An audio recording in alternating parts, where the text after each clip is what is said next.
Good morning, ladies and gentlemen. I would want to take you through the life of Madam Lizzie Wanyoike'S while she was on earth.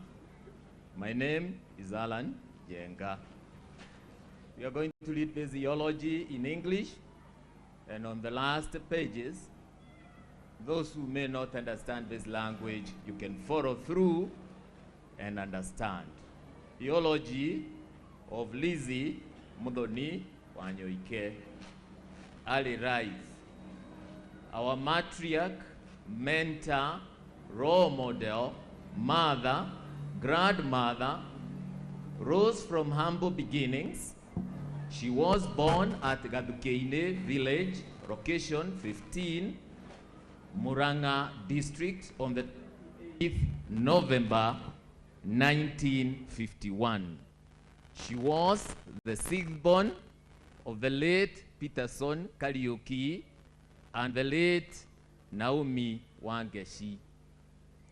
Surrounded by the love and support of her brothers and sisters, John Gadage, the late Eudias Wangari, and the late Tricia Joki, Jones Jologe, Sylvia Wambui, David Mugambi, Samuel Maige, Lecho Wagekuyu, and Joseph Kiragu.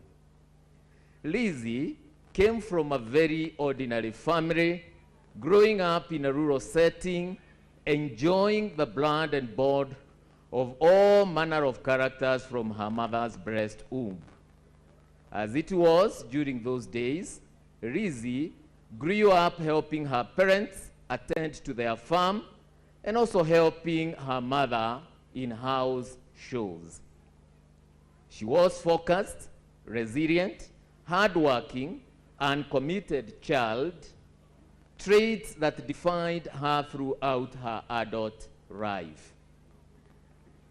She was not, however, without mischief. She could at times claim credit, even in tasks that she did not accomplish personally. Being a sixth born, she was pampered by her elder siblings who could assist her on some of the tasks given. While at school, she picked up the habit of sucking her thumb, which was condemned her teachers, but in vain. She always claimed that it gave her solace, especially in a maths class, which she passionately disliked. Education. Lizzie's education journey began at Eulogy Primary School, where she laid the foundation for a lifetime of learning. She sat for her common entrance examinations 3 years later and progressed to Kiabugi Intermediate, where she sat for the Kenya African Preliminary Examinations, KAPE, and passed. Lizzie later joined Kahuhia Girls up to Form 4.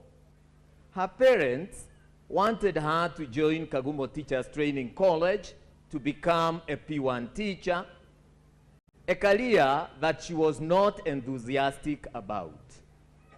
She managed to convince her father to allow her proceed to Form 5. Her wish was granted, and she later joined Nakuru High School for Form 5 and 6.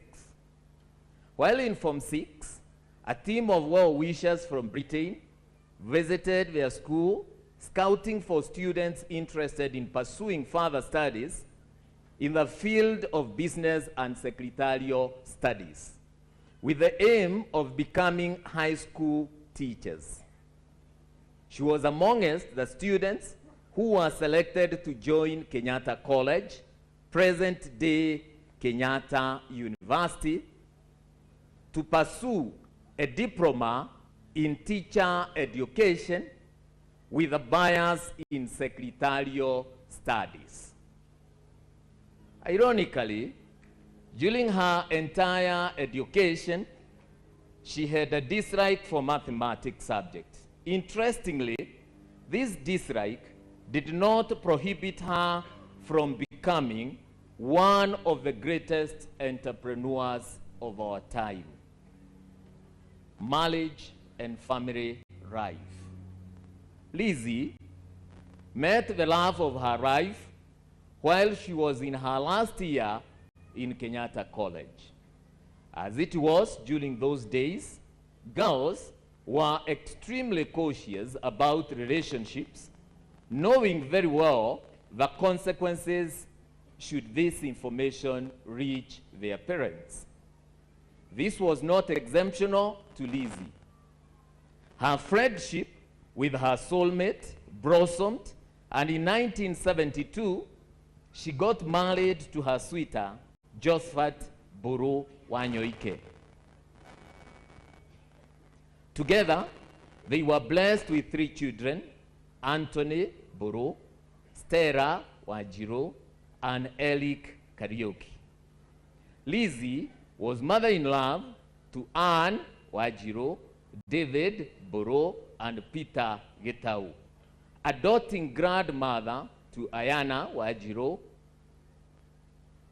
Sheana Muthoni, Ethan Boro, Jonathan Gige, Sidney Boro, Shasha Kelich, Jay Boro, Shemio Muthoni, Rizzi Muthoni Karaoke, Ian, Philip Degwa, and Lizzie Muthoni Wanyoike. Together with her late husband, Lizzie ensured that all her children accessed quality education and were lucky to never miss any privileges about their learning. She was keen to help them appreciate the importance of education, and her presence was felt throughout their academic journey. Lizzie brought up her children doubling as a career woman and a mother. She was a strict disciplinarian. She was actively present in the lives of her children as they grew up. She was dropping and picking them from school, helping them with their homework, and also instilling values of responsibility in them. She mentored her children to become individuals of value and substance in the society, and also appreciate those who were less fortunate. Since her husband was a corporate titan, she spent most of her time with the kids, learning errands together, going to church and holidays and road trips with her children in her black Peugeot. Occasionally, Lizzie has talked about how she managed sibling rivalry amongst her children. She could talk about how the firstborn son, who is Tony Wanyoike, was not happy when she got him other siblings. Her children describe her mother as loving, caring, compassionate, understanding, supportive, nurturing, and forgiving. She reprimanded where necessary and rewarded where deserved. Whenever you found Lizzie seated with her children, you could not help but notice a very strong bond they had created together. She had a tightly knitted family and was free with her children. None of the children would have a reason to hide anything from her. Although Lizzie was financially endowed, at no one time did she spoil her children by making them feel entitled for what she owned. She instilled the spirit of hard work in all her children. She had a big heart and welcomed all sundry to her home. She welcomed her younger sister, Rachel Kaleithi, and brought her up as her own daughter. She also welcomed her niece, Penina Bogua, with open arms to her home and nurtured her. It was difficult for one to notice that these were not her own biological children. In Lizzie's marriage, the world opened its doors and windows wide open for her. In her first year of marriage, She went shopping in London and also traveled all over Europe and eventually to the US. Lizzie loved traveling outside the country with her favorite destination in Switzerland. While in the country, she would take several road trips and from Mombasa and to and from Mombasa with her loving husband and children. Although Lizzie had a very busy schedule, she always created time once a year to take a vacation. Lizzie had the finest taste of country music and slow jam. Career. Lizzie had an industrious career in the education sector, full of life, fun, and excitement. After graduating from Kenyatta College, present-day Kenyatta University, Lizzie started her job as a teacher at State House Girls High School. She taught for a year before resigning to take care of her children. When her children attained school age, her desire to embark on her career path as a tertiary institution trainer was reignited. She got a job in Temple College as a secretarial studies trainer. The owner, Mrs. Willis, an elderly white woman who was soon to retire, was the proprietor of the college. Lizzie became one of her most loyal and dedicated lecturers, and as a reward, she was promoted to the position of deputy principal. After 5 years of active service, it was apparent that she had settled to Lizzie to become the institution's principal. Mrs. Willis eventually approached Lizzie and asked whether she was in a position to buy off the institution. Lizzie was excited about that proposal, and she approached her husband. The purchase and transfer was effected. Mrs. Willis left for the country, and Lizzie took over as the principal and director of the college. Under the leadership of Lizzie, Temple College grew twofold. 99% of the students were from Uganda, Tanzania, Sudan, and few from Kenya. The collapse of the East African community in 1977 came with very serious ramifications to the existence of Temple College. The countries that were enrolling majority of the learners withdrew their students, and the risk of survival was now squarely on Lizzie's shoulders. She had to be creative to remain afloat. Lizzie had to think fast if she was to make the college thrive again. She could not live with the reality of laying off her members of staff and shutting down the college. Lizzie casted her net into the local waters to get students. She thought of a promotion drive that took the market by storm. In the 80s, not many private institutions had a promotional campaign going in the local media, and so she launched her charm offensive on air. Those were the days of media monopoly, where the only channel was the Voice of Kenya, that was later to become the Kenya Broadcasting Corporation, KBC. The media houses were also not used to hosting local entrepreneurs to campaign for the national economy, and therefore they embraced Lizzie with both arms as they gave her free invitation to its Swahili, English, and Gikuyu service station. Those who were born then remember that the only Kikuyu broadcast service aired its programs for a few hours in a day. Those are the days when the late Gaidhuma, Wakemumu, and others were the station's celebs who hosted guests, and their popularity with the masses then worked well for her promotion agenda. At the English service, Lizzie worked with Sarah Kehara and Simon Gige as her hosts, and by the grace of God, she created an impact in the local market.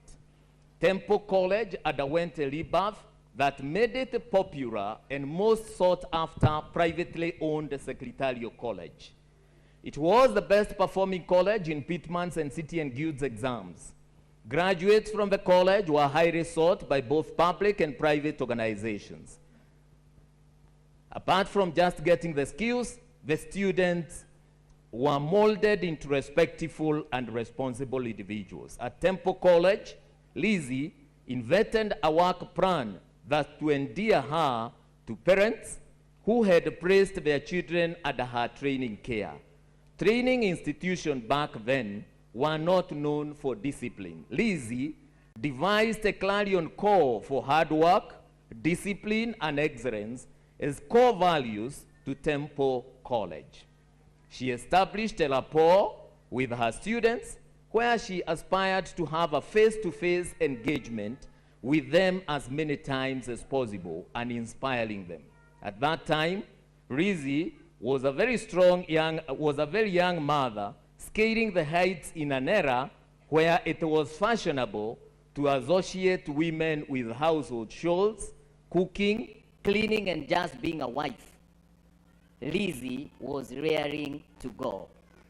In line with the then emerging market trends, Lizzie felt the urge to diversify other academic programs, IT, business, accountancy. By the very nature of business partnerships, decision-making at times take longer. Lizzie felt the time was right for her to independently pursue her dreams. She had garnered adequate experience and exposure to navigate the academic sector.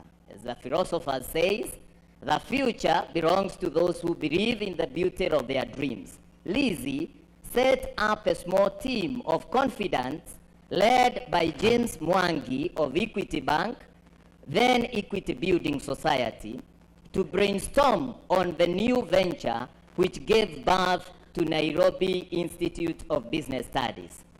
In her element of resilience and determination, Lizzie rented out a room in Pioneer House along Moi Avenue, which was to be the home of the new baby, Nairobi Institute of Business Studies. The space was small, and in overcoming this, upon realizing that the floor had a double volume, she looked for architects and engineers to introduce a floor within a floor in a bid to double up the space and address the spacing challenge. Within 2 years, Nibs had become a household name with an exponential growth in students' population, which led to a spillover to the corridors. She made makeshift classes along the corridors. The demand for training was huge, to the point that learners would opt to defer enrolling from an already full intake to the subsequent intakes, just to secure a slot as a student in Nairobi Institute of Business Studies. In 1998, after the attack on the US Embassy, which was adjacent to Cooperative Bank building along Helsinki, tenants vacated to pave way for renovation. In 2003, renovations were complete, but the tenants were reluctant to take up the space. Lizzie, with her courage and business acumen, took up 2 floors and opened up an ultra-modern campus in the year 2004. The entire building was empty and students could roam around, moving from the top to the ground floor freely. The building had ample parking, which made it easy to attract both day and evening students. Corporates could sponsor their employees to undertake various professional courses at Nibs. In the year 2005, the space became small and Lizzie took over 4 floors in Agriculture House building along Harambee Avenue to start paramedical courses. These did not augur well with the regulatory bodies, that namely Pharmacy and Poisons Board and Kenya Medical Laboratory Technician and Technologist Boards.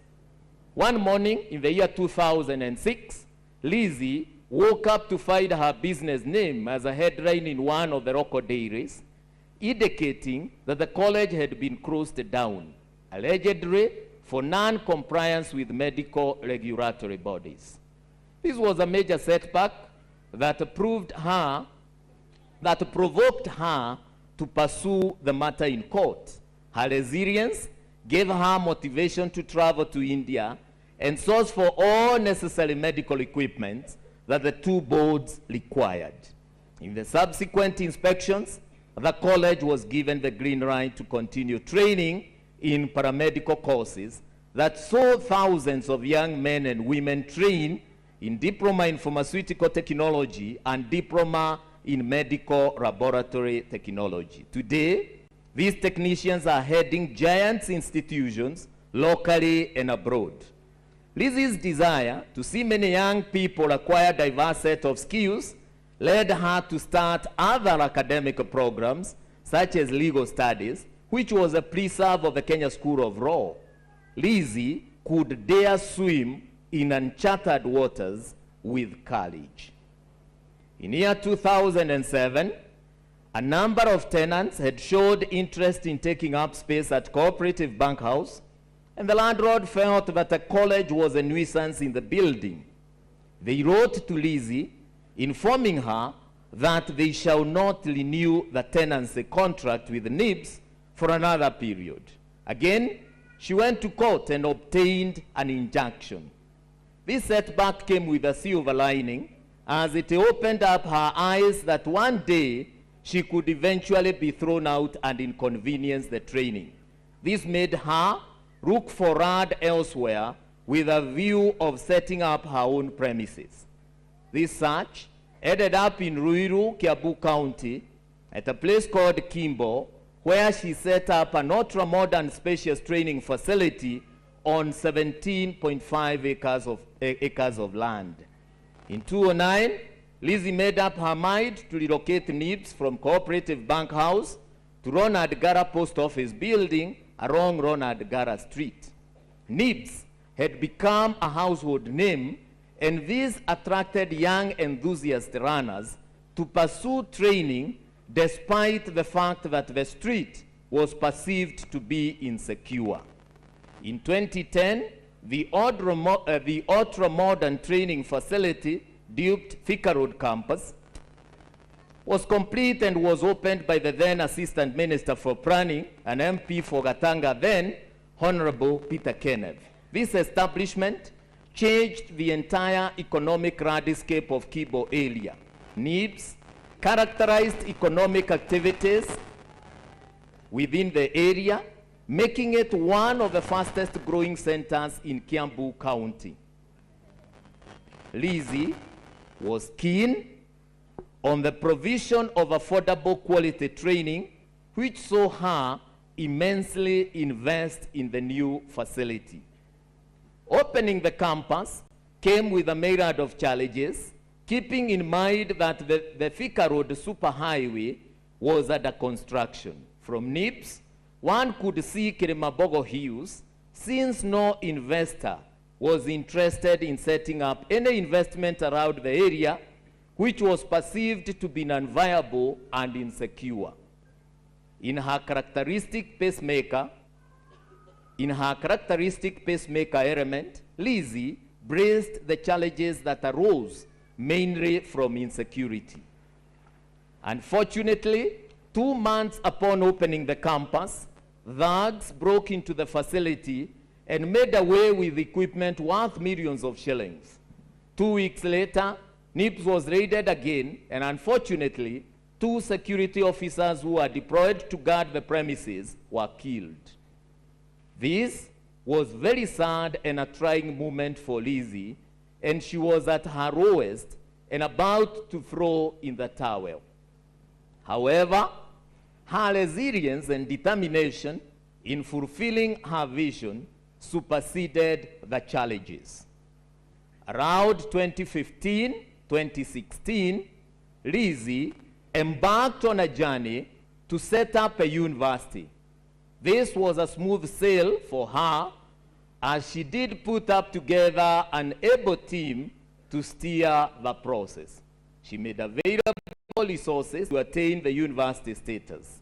She recruited a vice chancellor, Professor Miriam Moita, and midwife the process. At the 11th hour, Lizzie had a change of heart due to the prevailing hype of institutions converting to universities.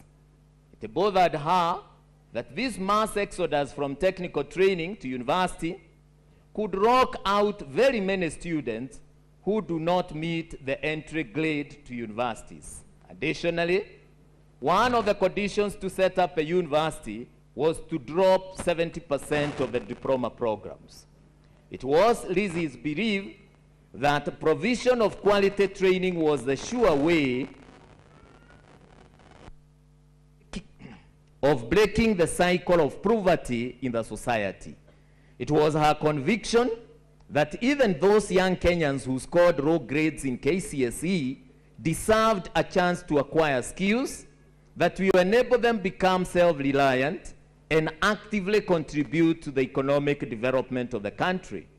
She made up her mind to disengage from the process of transforming Nibs to a university, but instead rebrand to a technical training college, despite being awarded a letter of interim authority by the Commission of University Education to offer 4 degree programs. Lizzie's transformational leadership at the helm of Nibs saw the institution evolve from a secretarial college to become the largest private tertiary institution in Kenya, offering a variety of market-driven academic programs in various disciplines. Currently, Nibs boasts of an enrollment of over 5,000 students across the 3 campuses and a legacy of graduating hundreds of thousands with various professional courses over the years. Lizzie has left behind an indelible mark in tertiary training sector. The entire journey of Lizzie and Nibs is an heading and cannot be documented in full. Nibs Guest House and the Emory Hotel. Lizzie established Nibs Guest House in 2003 as a local joint for nyama choma and drinks for the residents of Girereshwa area. This facility doubled up as a restaurant and on-job training facility for the hospitality students that are taking their training at Nibs. Unfortunately, in 2006, fire razed down the facility completely to the ground. This was a blessing in disguise for Lizzie, as she, for a very long time, had issues with her staff ranging from poor management, theft, to lack of accountability. She had grown tired of the facility. This gave her an opportunity to rebrand the facility into a foster facility. In 2015, construction of the Emory Hotel commenced in earnest. Lizzie had purposed the facility to offer commercial services and also serves as Nibs hospitality students during practical training and internship. Construction ended in 2018 and the hotel opened its doors to the public within the same year. Lizzie's desire to provide livelihood for young Kenyans has seen her employ over 70 permanent employees who entirely depend on the hotel as their source of livelihood. Lizzie Wanyoike Preparatory and Senior School. Lizzie always had a desire to establish a learning center which will offer a strong foundation right from childhood and give strong values and character as a base for proper upbringing of these children. She had observed that the negative behavior amongst some of the students at college level was as a result of weak upbringing at elementary level of education and at home. She identified this gap, and in January 2021, her dream was realized through establishment of the Lizzie Wanyoike Preparatory and Senior School, which is strongly grounded on values and character. Her efforts bore fruits in 2022 when 4 pupils joined various national schools across the country. In the year 2023 KCPE examinations, another set of 4 pupils joined national schools, with the first candidate joining Kenya High. It is worth noting that the confidence young parents have with Lizzie has resulted to an enrollment of over 850 runners within a record of 3 years of existence. Lizzie has left behind a legacy and an inspiration that will drive Lizzie Wanyoike Preparatory and Senior School to where she would have wanted it to be. Christian life. While her illustrious academic and industrious accomplishment may paint a picture of a singularly minded woman, Lizzie's success got its sustenance from her deep faith and lifelong belief in the Almighty God. Born in a staunch Anglican family where her father was a lay leader, Lizzie was introduced to Christianity at a tender age in ACK Gathukeine Church. Later, when they relocated to Kereaine, she joined ACK Kagajo Church, where she was baptized and confirmed. When she got married, Lizzie joined her husband, who was fellowshipping at PCEA St. Andrew's Church, Nairobi. After relocating to Kuna, she went back to Anglican Church and joined St. Mark's Westlands, where she has been fellowshipping and also an active member of the Ladies' Fellowship. In 2022, she joined ACK St. Joseph's of Arimathea, Thome, which was closer to her residence. Lizzie's journey with the ACK Church was not just a path of attendance. It was a profound commitment to faith, service, and community. She embodied the true essence of a Christian, consistently demonstrating love, compassion, and a deep-rooted dedication to her spiritual walk. Those who witnessed Lizzie's unwavering faith served as a guiding light for those fortunate enough to know her. Her presence in the congregation was more than attendance.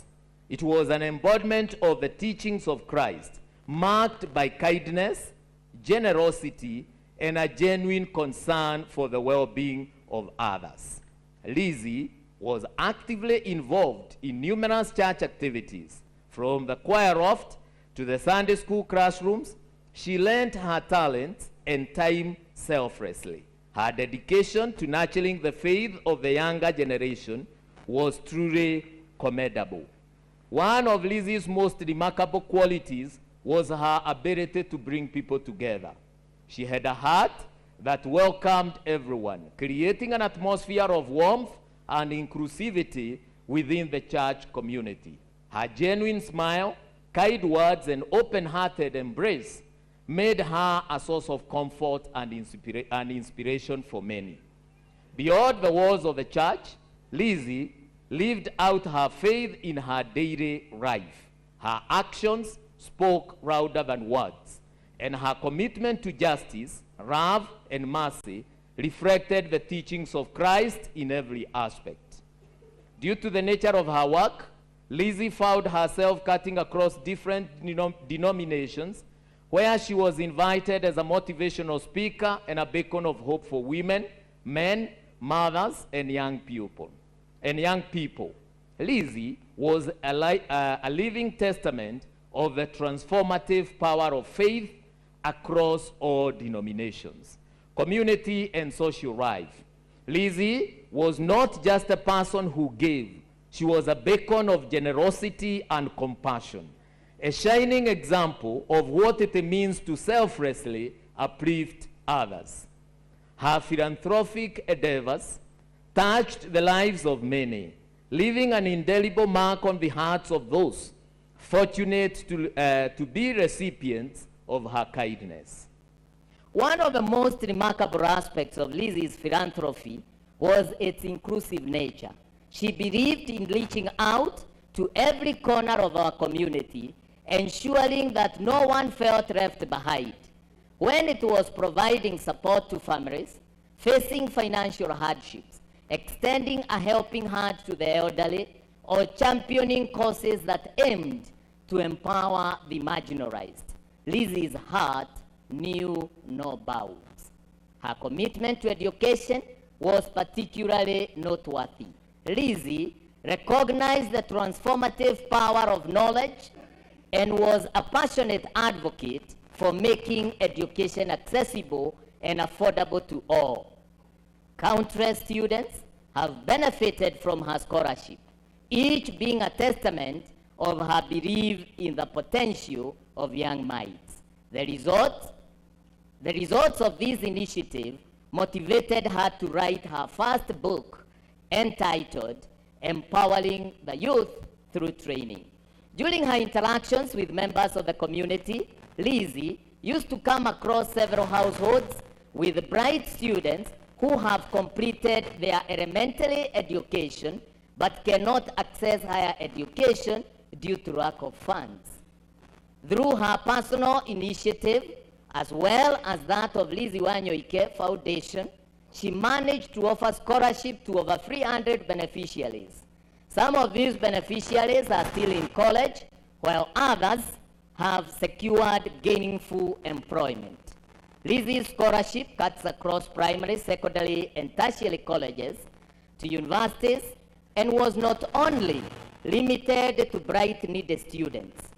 Her conviction that education would break the cycle of poverty made her offer scholarships to needy cases with exemplary raw grades.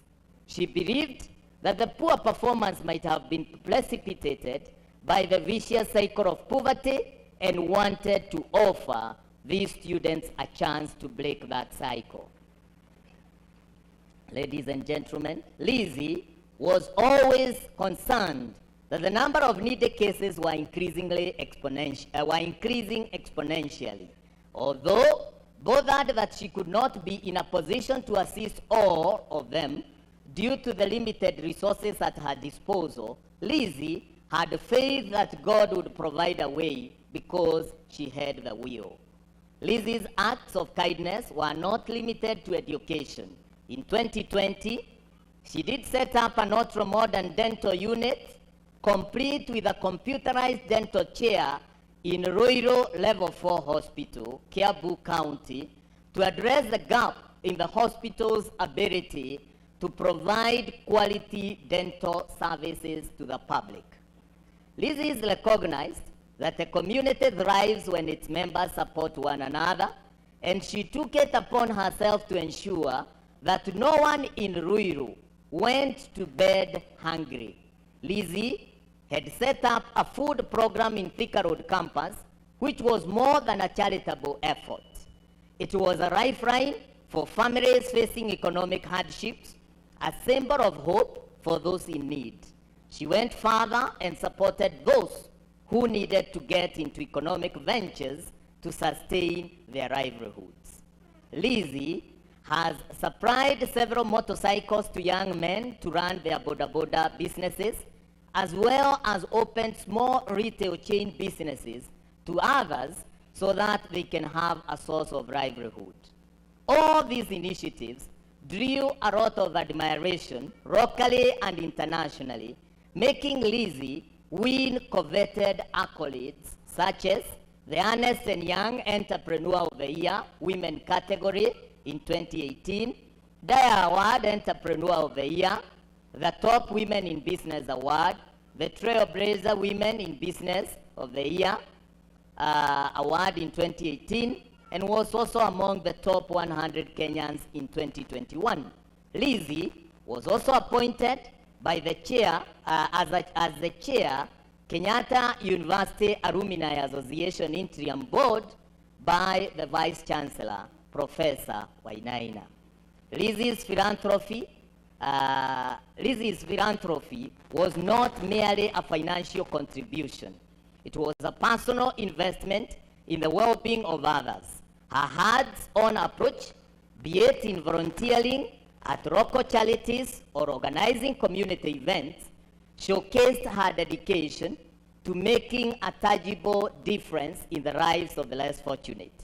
In times of crisis, Lizzie was a pillar of support. Her acts of kindness extended beyond material assistance.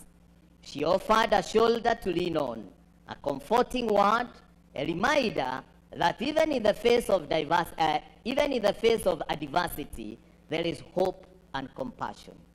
As we bid farewell to Lizzie, let us carry forward the torch of her philanthropic spirit. let us be inspired to embrace the needs of our community, just as she did, and to find joy in the act of giving.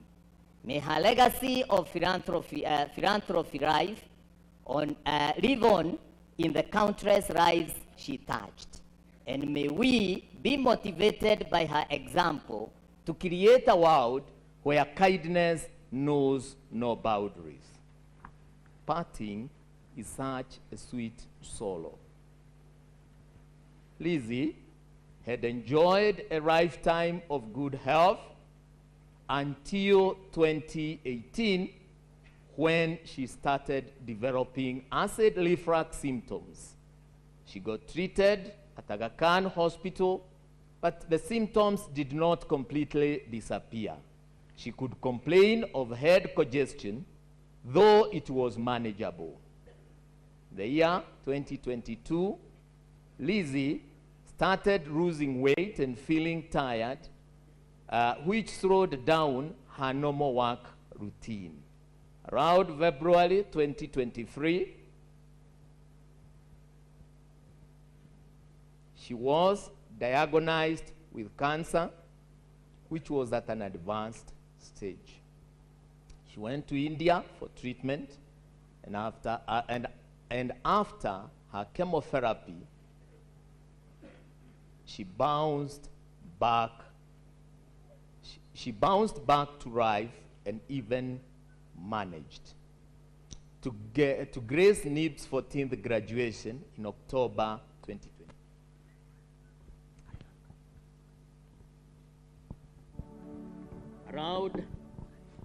Around November, she started developing complications that saw her go back to the hospital. Early January 2024, she started vomiting and developed difficulties in walking and was admitted in Aga Khan Hospital. She was later discharged and went back home, where she was observed under nurse care from Aga Khan. On the fateful morning of Sunday 14th, the nurse called the family at home where she was recovering and informed them that Lizzie's organs were failing, and at around 12:30 noon, Lizzie took her last breath, surrounded by family members. As we celebrate the life of an exemplary lady whose humility would not have permitted her to see or refer to herself that way, we pay growing tribute to a life of love, service, and dedication to the less fortunate. Fare thee well, ma'am. Treasured Shosho, sweet sister, cherished auntie, beloved friend, and an honored colleague, you have been truly strong to serve. To God be the glory. Blessed assurance.